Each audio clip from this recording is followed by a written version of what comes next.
सच्ची रामायण। लेखक पेरियार ई.व्ही. रामासामी।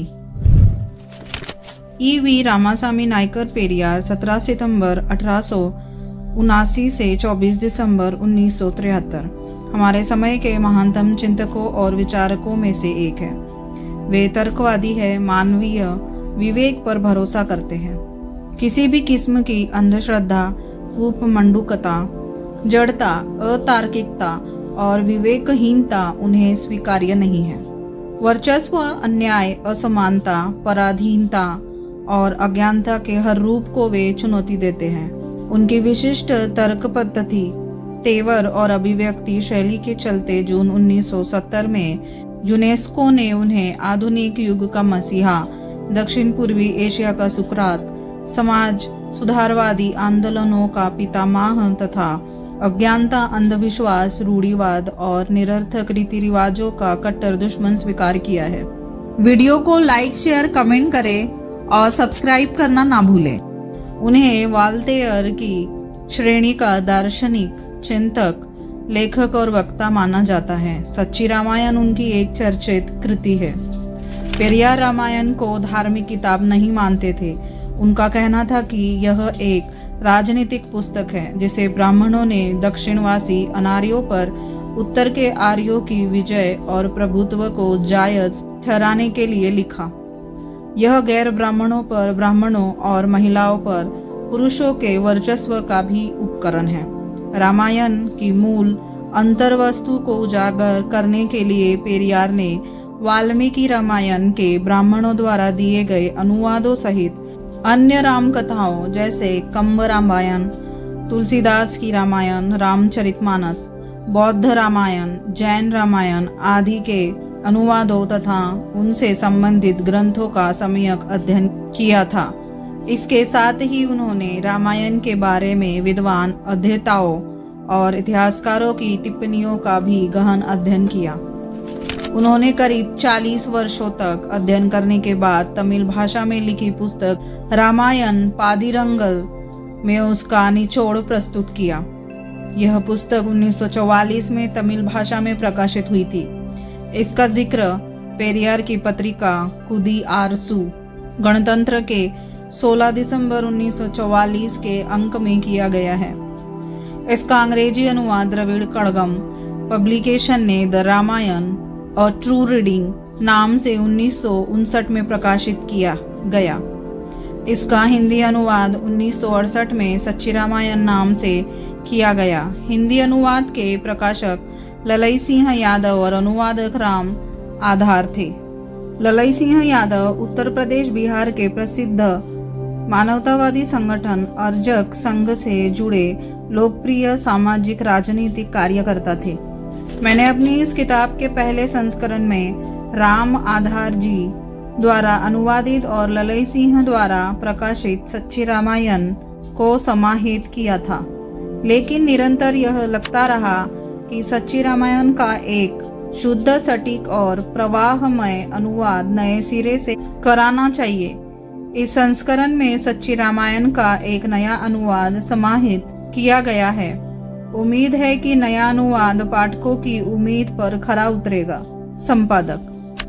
पेरियार की तमिल कृति रामायण पादिरंगल के अंग्रेजी अनुवाद द रामायण और ट्रू रीडिंग का अविकल हिंदी अनुवाद। सच्ची रामायण अनुवाद अशोक झा। प्रस्तावना। रामायण किसी ऐतिहासिक तथ्य पर आधारित नहीं है। यह एक कल्पना है। रामायण के अनुसार राम न तो तमिल था और न ही तमिलनाडु का रहने वाला था। वह उत्तर भारतीय था। रावण लंका यानी दक्षिण यानी तमिलनाडु के राजा थे, जिनकी हत्या राम ने की। राम में तमिल सभ्यता, कुरल संस्कृति का लेश मात्र भी नहीं है। उसकी पत्नी सीता भी उत्तर भारतीय चरित्र की है, तमिल विशेषताओं से रहित है। वह उत्तरी भारत की रहने वाली थी। रामायण में तमिलनाडु के पुरुषों और महिलाओं को बंदर और राक्षस कहकर उनका उपहास किया गया है।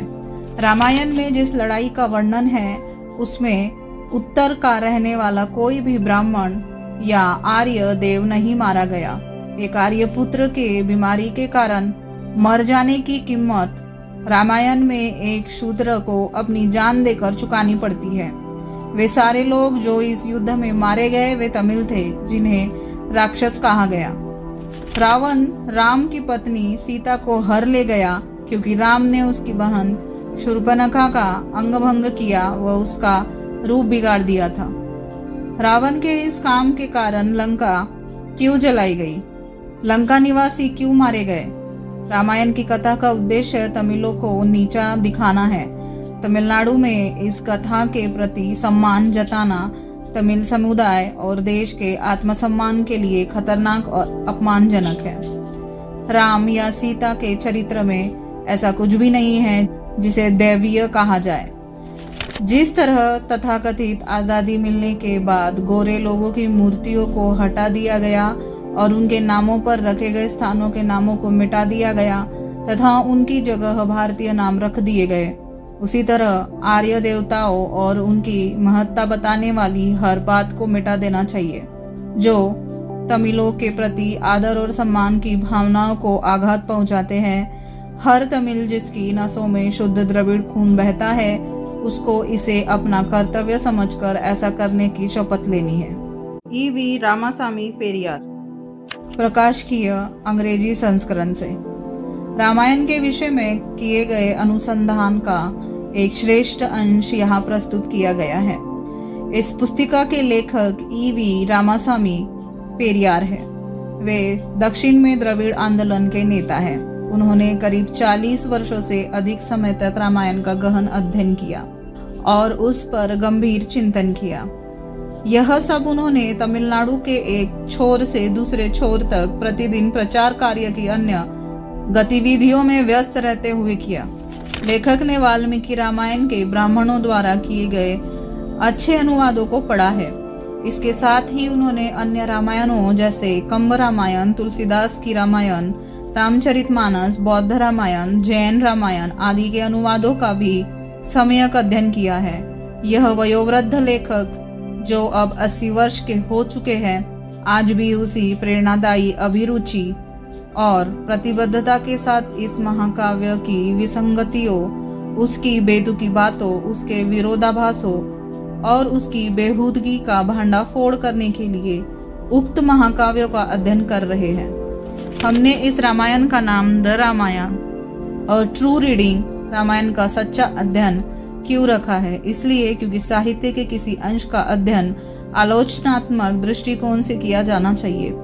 उसको पवित्र मानकर अंधभक्ति के साथ नहीं किया जाना चाहिए। स्वामी Vedachalam, P.V. Manika नायगर, P. Chidambaram Pillai, V.P. Subramanya Mudaliar, S.M. पुनारलिंगम Pillai और चंद्रशेखर पावलर इत्यादि प्रसिद्ध तमिल विद्वानों द्वारा तमिलनाडु में कुछ पुस्तकें लिखी गई है।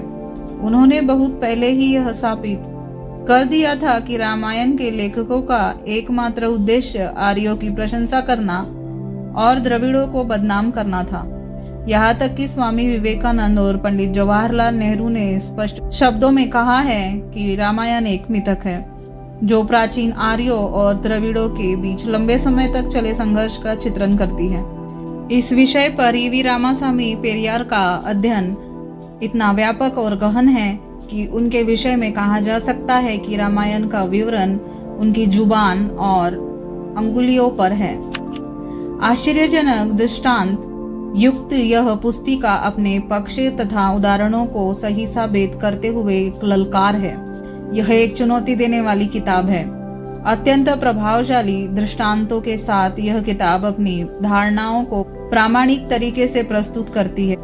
पुस्तक बताती है कि रामायण एक पवित्र पुस्तक नहीं है। राम और सीता के चरित्र घृणित है। उनके चरित्र संसार के तुच्छतम मानव के एक चतुर्थांश के लिए भी प्रशंसनीय तथा अनुकरणीय नहीं है। रावण का चरित्र एक आदर्श चरित्र है। रामायण के विषय में ये निष्कर्ष उसके सच्चे अध्ययन पर आधारित है। यह अध्ययन किसी श्रद्धा एवं पूर्वाग्रह युक्त चिंतन पर आधारित नहीं है।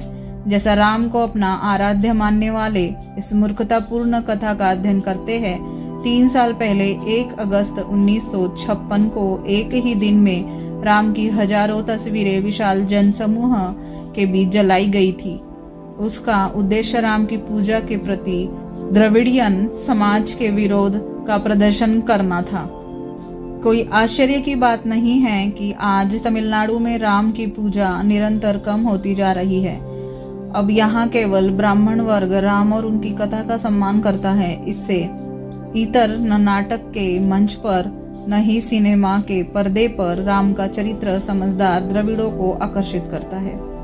अनुवाद के विषय में कुछ बातें। पेरियार की बेधक तमिल शैली का अंग्रेजी में सटीक और शुद्ध अनुवाद कर पाना कठिन है। हमारे अनुवादकों ने यह महान कार्य अत्यंत शीघ्रता पूर्वक किया। उन्होंने करीब 1 सप्ताह के भीतर ही यह कार्य संपन्न किया। शब्द चयन और अभिव्यक्ति की कुछ गलतियों से हम अवगत हैं। पेरियार ईवी रामासामी कहते हैं कि हम एक जड़ समाज में रहते हैं। ऐसे समय में अब दुनिया की 3/4 से अधिक आबादी प्रगति कर रही है। हमारा समाज अभी पिछड़ा और बर्बर हालात में पड़ा हुआ है और कट्टरता के साथ अतीत की रूढ़ियों का पालन करता है, क्योंकि लंबे समय पहले उनके पुरखों ने इसे अपनाया था। हमारा समाज बहुत सारी जातियों, धर्मों और पंथों से बना हुआ है। इंसान और समाज के बीच जो विभेद हमारे देश में मौजूद है, उसका खात्मा होना चाहिए। किसी न किसी को यह परिवर्तन लाना होगा। हम में से प्रत्येक को अपने समाज के लिए कुछ करना चाहिए। चाहे मैं किसी को प्यार करूं या घृणा, दोनों स्थितियों में मेरा सिद्धांत एक ही रहता है। वह सिद्धांत यह है कि मैं यह शिक्षा देता हूँ कि धनी लोगों और प्रशासनिक अधिकारियों को गरीब लोगों का खून नहीं चूसना चाहिए। यह प्रकाशकीय ईवी रामासामी पेरियार की तमिल में प्रकाशित किताब सच्ची रामायण के अंग्रेजी अनुवाद द रामायण और ट्रू रीडिंग शीर्षक के पहले संस्करण का है। इसका पहला संस्करण 1959 में प्रकाशित हुआ था।